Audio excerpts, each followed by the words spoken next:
Welcome back to my channel. My name is Dr. Anwar Youssef Dunbar, and this is Big Discussions 76, Science and Technology. First of all, please like this video, please share it, and please subscribe to my channel. Well, I am back with another video that falls in the coronavirus slash COVID-19 space, and also the pharmacology space a little bit.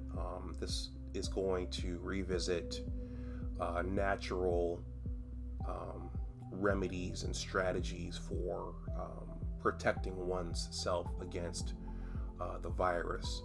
I just want to say that, again, this type of content surrounding COVID-19 has been quite a bit of the content on my channel has involved COVID-19, but I have some other plans for the channel as well. After going up on the Roger Report's panels and based upon a discussion I had over on my original channel last night with Herbert Lewis, I kind of want to tell my story in terms of how I became a scientist and how I earned my PhD from the University of Michigan, so that others can benefit from it, particularly those from my background and especially Black boys. So I kind of want to start telling those stories on this channel, and I wrote a blog post on my blogging platform discussing just that. So some of the messaging going forward is going to involve the how. How does one become a scientist coming from Buffalo's East Side? And how does one become a scientist? How does one get a PhD from the University of Michigan when coming from a family where there were no PhDs in the family and no scientists in the family? So look out for those kinds of things in addition to the things you've already heard here. And I can see even just doing a live stream talking about my educational path and my professional path, the good, the bad, and the ugly, because there was a lot that went into launching this career. And hopefully me and Nicole can at some point talk about our educational paths together and our science training together, and maybe even at some point bring in some other scientists, because I know some other scientists who I think could add to these discussions. But in any case, my smartphone sent me another interesting article, or another interesting article was sent to my smartphone. This isn't one that the master teacher sent me, but it's very relevant for all of us, and it's very relevant for some of the things that I've talked about on my channel thus far. So this is entitled, "Apart from vitamin D and vitamin C, there are two more important nutrients that we tend to ignore." This was actually published on September 22nd, 2020, so this is a little bit older, albeit a few weeks. I can't see here who the author is. Maybe it's at the end. And this is from Entertainment Times. So, and this is broken up into sections.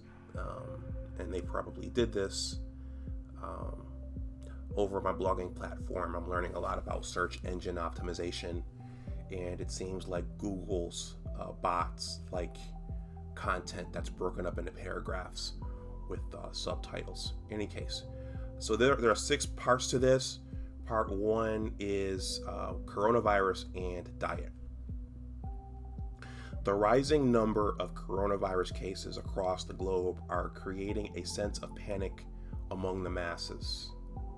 Even after taking all necessary precautions, right from imposing lockdowns to forcing people to practice social distancing, the number of positive cases continues to grow with each passing day.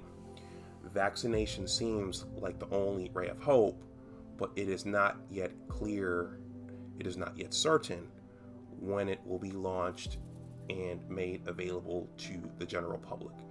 I shot 2 videos recently, actually the day of my live stream with Nicole, about what all goes into bringing a functional and viable vaccine to market, and I may leave those links in the description box below. If not, you can go look them up yourself. In such a grim situation, prevention is the only way to protect one's self from the contagious virus. To stay in the pink of health and cut down the risk of infection, having nutrient-rich foods is the best solution. That's because only when your body is fit from inside, it will be able to fight the virus. Here are 4 nutrients that you must add in your diet at this time to cut down the risk of falling ill. This section reads, we need to have a rich diet for better immunity. Not only is a vitamin and mineral rich diet essential for warding off infection risks, it is also something which the United States infectious diseases expert Dr. Anthony Fauci recommends to consume adequately.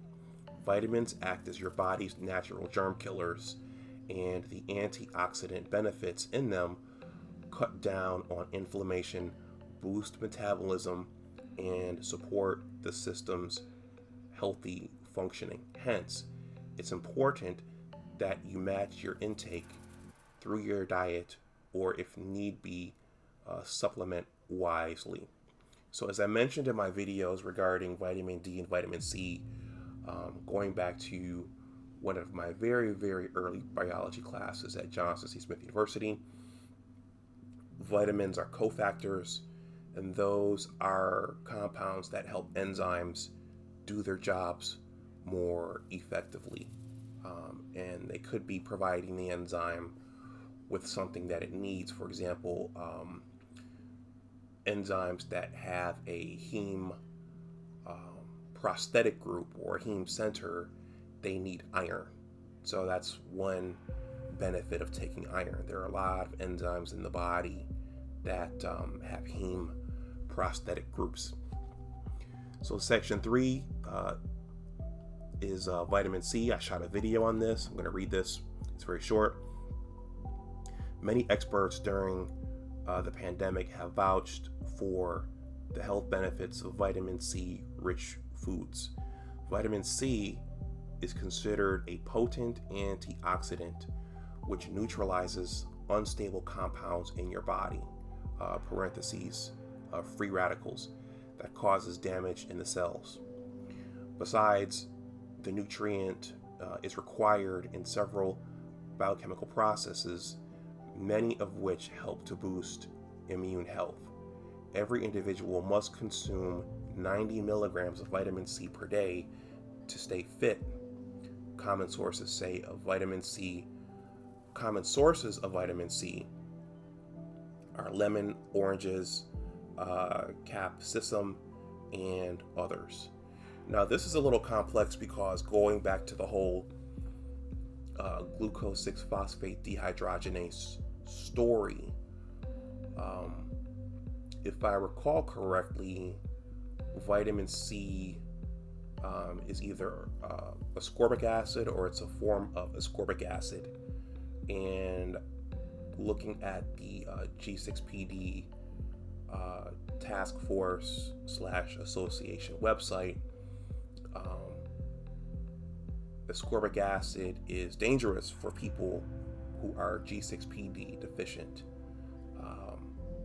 So I'll probably look that up after this video, and if I'm wrong, I may have to come back on and correct myself. Section 4 is vitamin D.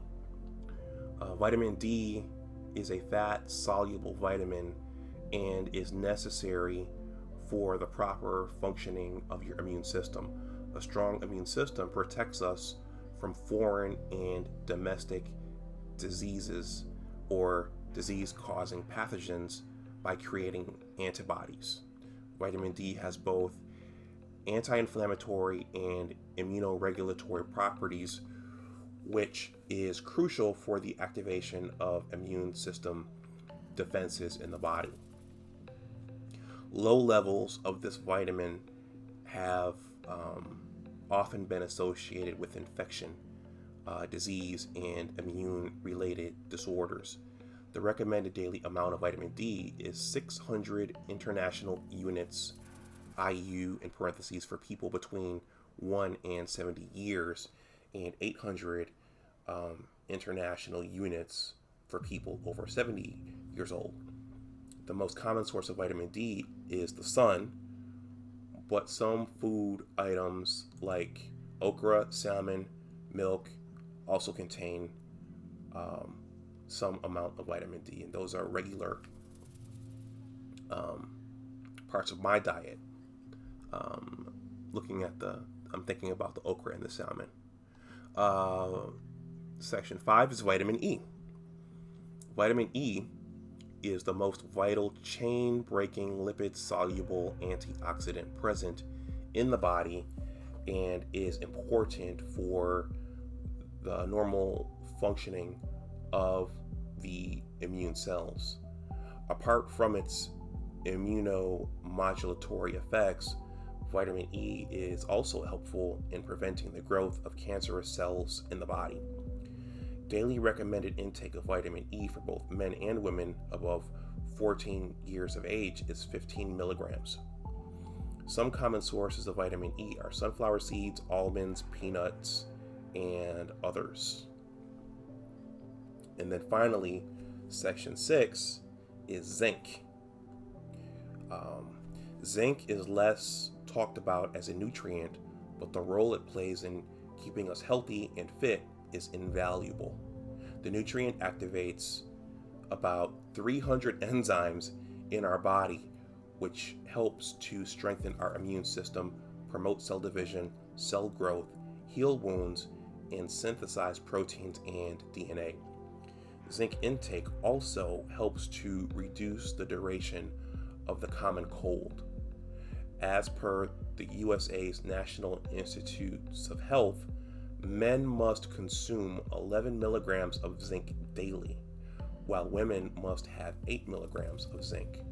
Some common sources of zinc are meat, shellfish, chicken, legumes, cashews, mushroom, pumpkin seeds, and others.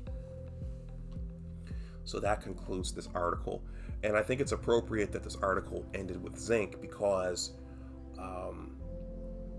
zinc, and again, these stories have not, and this data have not been widely discussed, and maybe it's a matter of me going to dig it up, but hydroxychloroquine was said to be very, very effective at fighting off the virus in combination with the zinc. And people have mentioned this in the comments sections of my videos. And up to this point, I have not had time to look up the actual cellular and biochemical mechanisms in which zinc does what it does.